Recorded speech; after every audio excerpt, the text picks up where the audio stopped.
Hoy tenemos el gusto de saludar a Andrea Becerra. Andrea es coordinadora del área de investigación de la CCJ y del informe El riesgo de defender y liderar pautas comunes de afectaciones diferenciales en las violaciones de los derechos humanos de las personas defensoras en Colombia. Andrea, es un gusto saludarte y gracias por aceptar nuestra invitación. Mariana, mucho gusto. Buenos días. Estoy muy contenta de estar participando en este espacio para poder socializar con ustedes este trabajo que hicimos junto con 20 organizaciones sociales y del cual también participó el IEPI de la Universidad Nacional. Andrea, pues gracias nuevamente a ti por estar con nosotros. En efecto, este informe fue coordinado desde la Comisión Colombiana de Juristas, pero como tú bien lo señalas, allí participaron 20 organizaciones como la UNIC, Cisma Mujer, Colombia Diversa, Indepaz, la Marcha Patriótica, entre otras más, con el gran objetivo de contribuir a la visibilización, reconocimiento y a la dignificación de la defensa de los derechos humanos. Estas 20 organizaciones se articularon para elaborar un informe sobre las violaciones de los derechos de las personas defensoras de los derechos humanos, de los líderes y lideresas sociales y de sus comunidades y organizaciones. Según el registro que lleva juiciosamente Indepaz, organización que participó en la elaboración de este informe sobre líderes y lideresas firmantes del Acuerdo de Paz Asesinados, en lo que va de este año, en lo que va de 2020, van 228 líderes asesinados, 47 líderes indígenas fueron asesinados entre enero y julio del presente año y la cifra aumenta lastimosamente cada semana. Ayer, 14 de octubre, mataron a Nelson Ramos Barrera de la Asociación Municipal de Trabajadores Campesinos de Piamonte en el Cauca. Ser líder, ser lideresa, ser defensor de derechos humanos en Colombia es una vocación de peligro, es una vocación de riesgo. E incluso en este contexto de pandemia de la COVID-19, en Colombia ya presentábamos otra pandemia, que es el asesinato sistemático de líderes y lideresas en todo el territorio nacional. Quiero comenzar, Andrea, preguntándote sobre el contexto, ¿sí? El informe abre con un capítulo acerca del contexto que señala las vulneraciones históricas que persisten hoy en día, ¿sí? Claro, aclarando también, como ustedes lo hacen en la presentación del mismo documento, que este informe es una continuación de informes previos realizados en 2017 y en 2018. ¿Cuáles son esas vulneraciones que persisten? Bueno, nosotros identificamos en el contexto, hablando digamos de la situación actual, unas vulneraciones históricas que tenían raíces desde años y siglos atrás y tienen que ver con el estar estigmatizando, señalando y asesinando y amenazando a los líderes y lideresas sociales. Desde los líderes afros, desde los líderes indígenas, que fueron digamos los que primero estuvieron en el proceso de lucha por derechos fundamentales como la vida, la dignidad, la libertad. Encontramos esa constante de persecución, estigmatización y de constantes amenazas y también de hechos como asesinatos, torturas, desapariciones forzadas, con un eje o un motivo común, y era por estar liderando y abanderando la defensa de los derechos. Esto nos centra en un aspecto que también es estructural de la sociedad colombiana y es la vulneración y la exclusión histórica. Justamente los líderes y lideresas sociales indígenas, afro, pero también el campesinado, las mujeres y la población LGTB han luchado contra esa sociedad que es excluyente, que vulnera derechos, y justamente lo que está en el fondo de estas luchas es un modelo de sociedad en el cual todos quepamos, en el cual se respete la diferencia y en el cual pueda ser posible el derecho a defender derechos.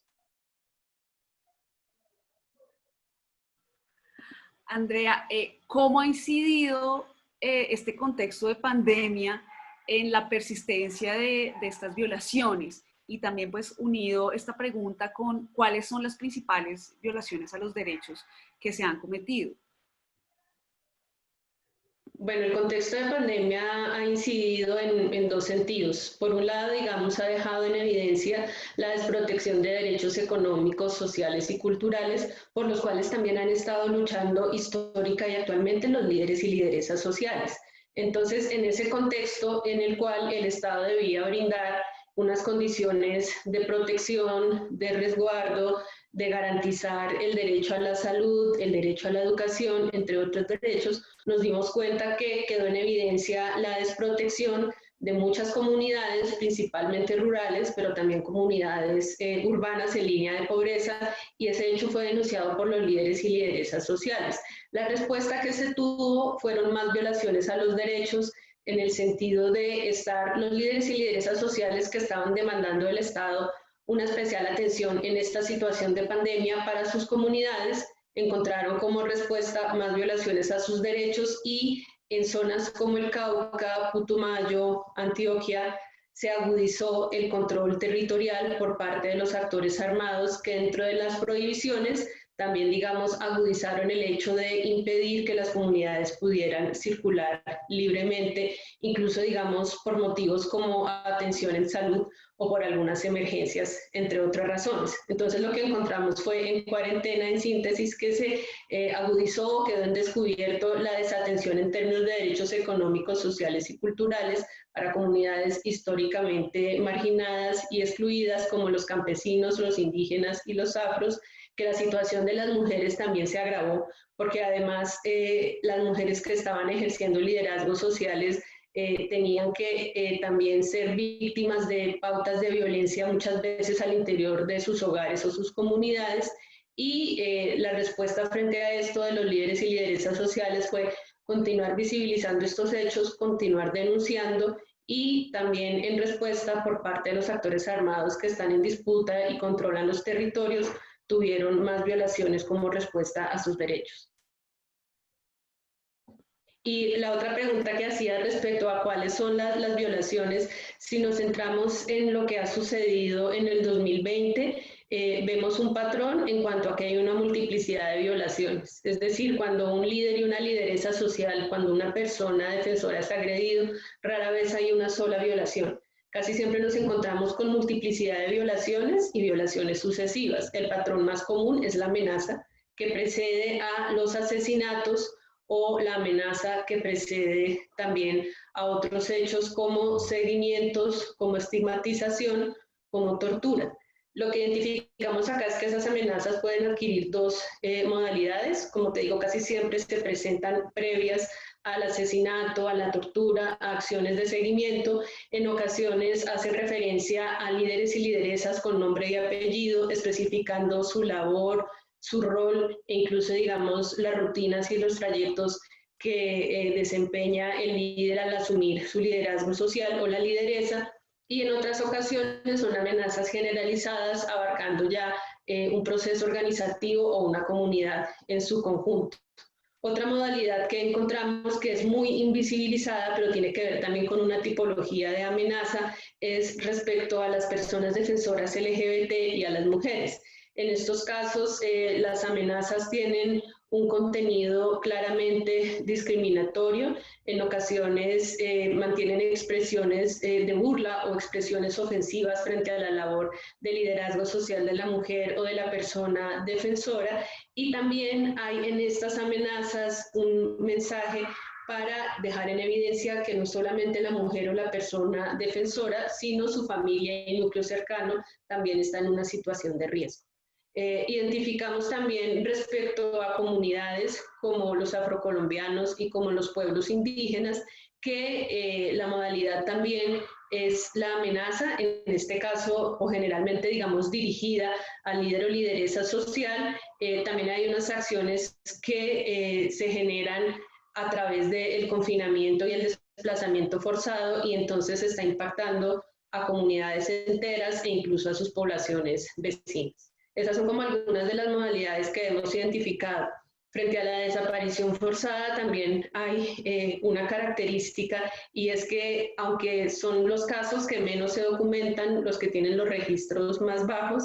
en la desaparición forzada, en esos pocos casos que tenemos, que no quiere decir que no se presenten, sino que se documentan menos o que es más difícil encontrar elementos para su documentación, identificamos que la desaparición forzada obedece también a lo que podríamos llamar una especie de tecnología de ocultamiento de las señales de tortura en el cuerpo, de ocultamiento o de más bien de modificación de la escena del crimen, y de esta manera vemos que además de los asesinatos, los líderes son sometidos a acciones de escarnio público a través de la exposición de los cuerpos de sus compañeros o compañeras que han sido asesinados, a través de la prohibición a las autoridades de hacer el levantamiento del cadáver, y de esta manera identificamos en esa otra modalidad también una intención específica de humillación, de amedrentamiento y de intimidación de la labor de liderazgo social en Colombia.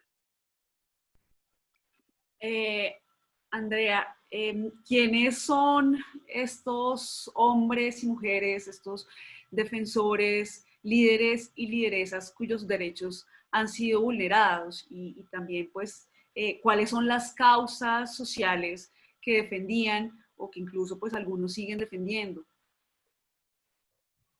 Bueno, lo que encontramos en común, una pauta general, es que los líderes y lideresas sociales son personas que están defendiendo, que están exigiendo, que están visibilizando los derechos y las necesidades que tienen comunidades y poblaciones que han sido históricamente excluidas y vulneradas. Entonces tenemos los líderes y lideresas campesinas y campesinos, los líderes y lideresas afrocolombianos, los líderes y lideresas indígenas, las mujeres lideresas, quienes además defienden derechos de distintos sectores sociales, como los indígenas, como los campesinos, también los derechos de los niños, de los jóvenes, etcétera. Y también encontramos los defensores LGBT. Los derechos que defienden, lo que hemos identificado al documentar quiénes son, cuál era su rol, qué estaban haciendo o qué hacen los líderes que sobreviven a esta situación de riesgo, tiene que ver con la defensa de una multiplicidad de derechos. Es decir, es difícil que un líder esté enfocado en la defensa de solo un derecho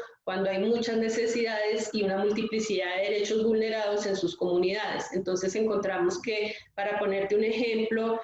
un líder indígena que está defendiendo el territorio es un defensor también del ambiente, es un defensor también de la soberanía alimentaria, del buen vivir y de todo lo que abarca esto, de la salud, de tener una educación propia, de vivir en condiciones dignas. Y así, digamos, encontramos un hilo conductor que los lleva a los líderes y lideresas ante las necesidades, ante los derechos vulnerados y ante la situación de exclusión a defender una amplia gama de derechos. Es también por esto que en ocasiones, y el caso campesino lo ejemplifica muy bien, los líderes y lideresas campesinos hacen parte de distintas organizaciones. Pueden hacer parte de un sindicato, pero también de una junta de acción comunal, pero de una asociación de pequeños productores, pueden estar vinculados también a los procesos educativos en el territorio, etcétera. Entonces, esta amplia gama de derechos hemos identificado que se vuelven también en distintos escenarios y roles de defensa y visibilización de derechos humanos, generando, digamos,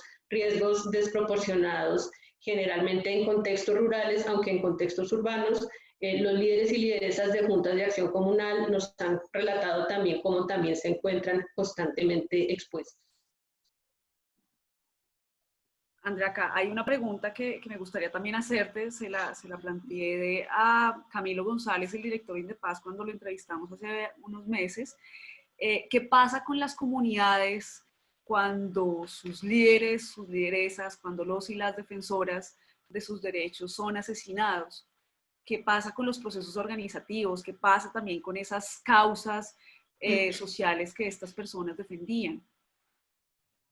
Bueno, incluso, digamos, la situación o el panorama desolador se da antes de los asesinatos a través de las amenazas, que, como te decía, en ocasiones pueden ser individuales o colectivas. La comunidad queda con una situación de temor, de intimidación, de miedo, pero también de desprotección y de desesperanza, viendo, digamos, lo que ha pasado o lo que le puede pasar a su líder y lideresa y lo que le puede pasar a ellos. Este aspecto es muy preocupante porque en la trayectoria que identificamos a través de los perfiles de distintos líderes y lideresas sociales que se identifican también o que se puede, digamos, consultar también en el informe, vemos cómo un líder tiene un proceso de formación extenso vinculado a la historia misma de una comunidad y un proceso organizativo. Es decir, como lo decía don Guillermo, uno de los líderes dignatarios de Acción Comunal, el proceso de formación de un líder empieza desde que se levanta hasta que descansa, es cotidiano, desempeñan varias actividades, es un aprendizaje de lucha, son autodidactas en muchos temas, conocemos líderes que se conocen las leyes mejor que cualquier abogado, que conocen también claramente los mecanismos y los escenarios de exigibilidad, que llevan la voz transmitiendo justamente lo que quieren decir las comunidades y organizaciones. Entonces, en este sentido, como también lo mencionaba el padre Miglio de Senoa, cuando se asesina a un líder, cuando se amenaza a un líder, esta situación, este hecho se extrapola a toda la comunidad. La afectación es, por tanto, colectiva y además de la intimidación, del temor, de la estigmatización que también, digamos, se traslapa a toda la comunidad, está este tema de desesperanza y también, digamos, el intangible de toda esa experiencia acumulada que tenía el líder, todo ese apoyo e incluso lo que podía incidir en el proceso de formación de otra generación de líderes y lideresas se trunca allí, y es por eso, por lo cual, digamos, destacamos la labor valiente de muchos líderes en medio de una situación de evidente riesgo, siendo Colombia el país en el cual más se violan los derechos de las personas defensoras en Latinoamérica. Es admirable que los líderes continúen adelante con esa labor pese a una situación constante y cotidiana de riesgo. Quiero que volvamos un momento a las afectaciones diferenciales. Esta es una pregunta muy amplia, pero aún así creo que es muy pertinente hacerla. Tú ya comentabas que hay amenazas con una carga fuerte de discriminación hacia personas LGTB, hacia las mujeres. ¿Qué nos podrías comentar, digamos, sobre afectaciones diferenciales a pueblos indígenas, al mismo territorio, a comunidades afrodescendientes? Bueno, las afectaciones diferenciales a pueblos indígenas están dados por un elemento, digamos, fuertemente colectivo. Como lo mencionaba Aida en una conversación que tuvimos con ella, al afectar un líder y una lideresa indígena se está afectando a toda la comunidad, porque por el proceso de deliberación, digamos, por la manera en la cual ellos se reúnen, se identifican los temas, se identifican quiénes voceros, hay tras esa voz del líder un proceso colectivo. Por eso cada vez que hay una agresión y que hay una afectación a un líder y lideresa indígena, se está afectando el territorio, la comunidad e incluso varias comunidades, solamente por mencionar una, la Agua, el pueblo indígena Agua, ha mencionado cómo se encuentran en peligro de exterminio cuando su territorio está en medio del fuego cruzado, cuando se desaparecen personas de su comunidad, cuando se asesinan líderes y cuando también son víctimas de desplazamiento forzado. Entonces, frente a esta situación, vemos que lo que está en peligro es la existencia misma del pueblo indígena, porque justamente la vocería que lleva un líder, los temas que lleva un líder son temas eminentemente comunitarios y colectivos, y por eso se impacta toda la comunidad al verse afectada, digamos, su rol en el marco de estas acciones de violencia. Respecto a los pueblos afro, el padre Miglio de Senoa nos contaba cómo esa afectación es incluso ancestral, porque es que los líderes a través de la oralidad, a través de las costumbres, a través de las prácticas, los líderes afrocolombianos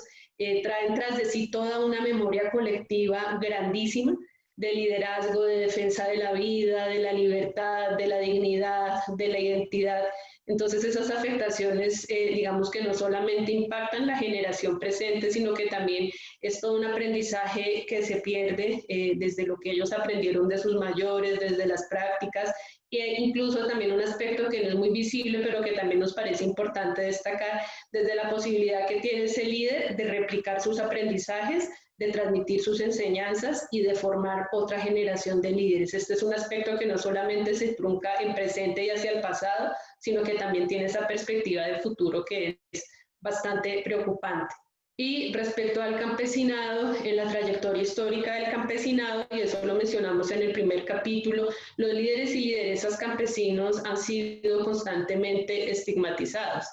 Hay amenazas constantes, hay asesinatos, desaparición de sus líderes, judicialización, capturas masivas, estigmatización, y frente al campesinado, que ha luchado tanto por su reconocimiento como sujeto de derechos y por sus derechos también que tienen las campesinas y los campesinos, encontramos cómo esta afectación está impactando todo ese proceso de exigibilidad, de reconocimiento como campesinos y campesinas, y en este sentido entonces también se genera una afectación colectiva que merma y afecta la capacidad de reivindicación que tienen los campesinos. Pese a ello, ellos, campesinos y campesinas, se han sobrepuesto a todos estos riesgos, y quienes sobreviven, los líderes y lideresas que continúan alzando la voz por los derechos de campesinos y campesinas, continúan en medio de esta situación de riesgo, y un efecto histórico en Colombia es el debilitamiento de los procesos campesinos. Hay procesos campesinos en veredas, si vamos a nivel local,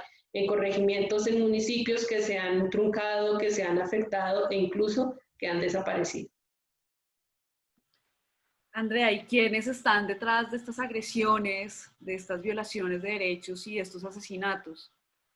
Bueno, el quiénes es un tema sobre el cual todavía se necesitan muchas respuestas estatales, porque la labor de investigación, juzgamiento y sanción está pues básicamente a cargo del Estado. Lo que encontramos en los casos documentados a través del trabajo de registro de los líderes y lideresas que acompañaron la elaboración de este informe es que entre el 1 de agosto del 2018 y el 31 de diciembre del 2019, de 396 casos registrados, solamente en 111 hay información sobre los presuntos responsables. Y ahí encontramos que hay una multiplicidad de actores: autodefensas gaitanistas, los caparros, disidencias de las FARC, ELN, agentes estatales, etcétera. El repertorio de actores es variado y da cuenta de acciones a veces de alianzas y a veces de disputas en el territorio, y confluyen desafortunadamente en ese interés común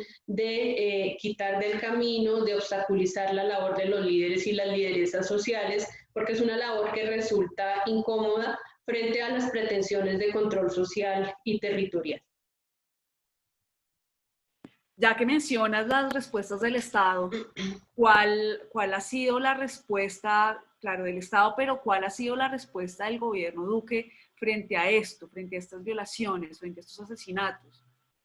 Bueno, la respuesta se da con presentar unas cifras que realmente no cuadran, cuando se manifiesta que más de los asesinatos registrados durante el 2018, 2019 y lo que va del 2020 han sido esclarecidos. Ellos hablan de la mitad de los asesinatos. En ese sentido, uno, se desconoce un problema de entrada, y es el subregistro y la falta de denuncia o de investigación frente a gran parte de estos hechos. El segundo aspecto que se desconoce es que al decir que los hechos están esclarecidos, en realidad se hace referencia a que se tiene noticia general del hecho, a que hay información en algunos casos sobre los autores materiales, pero en realidad el asunto no está esclarecido porque seguimos con la necesidad de saber, en términos de investigación, juzgamiento y sanción, porque este fenómeno está tan extenso, porque abarca más de la mitad de los departamentos del territorio nacional, porque lleva tantos años, solamente si contamos el gobierno Duque,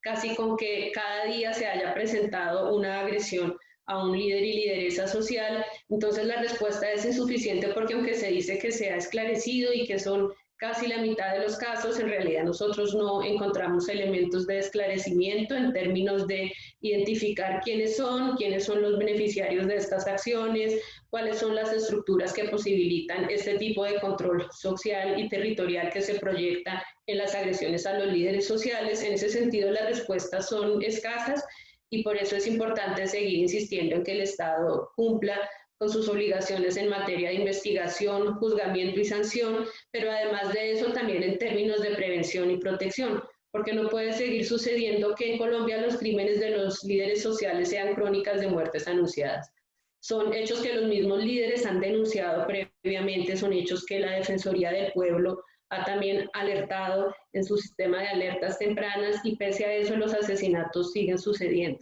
Entonces es muy importante seguir insistiendo en la respuesta del Estado, pero en una respuesta donde las cifras o los elementos que se plantean correspondan, digamos, con la magnitud y con la realidad de lo que está pasando en términos de investigación, juzgamiento y sanción, y también una respuesta en términos de prevención y protección para los líderes y lideresas sociales que le están rogando al Estado la protección que el Estado debería dar y que ellos merecen para poder ejercer el derecho a defender los derechos humanos.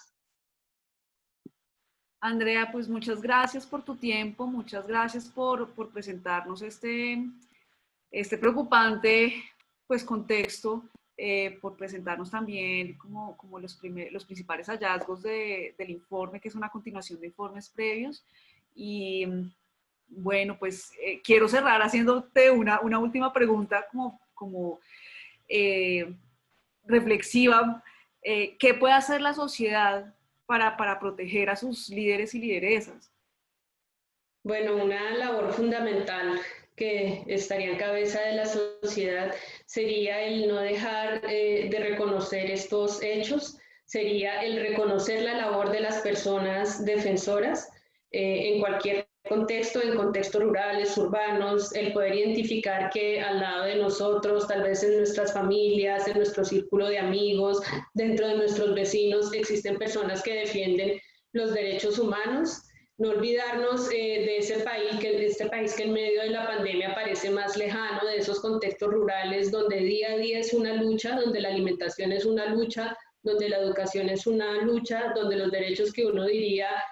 son básicos y deben estar por sentados, siguen siendo posibles gracias a la lucha y a la reivindicación de los líderes y lideresas sociales.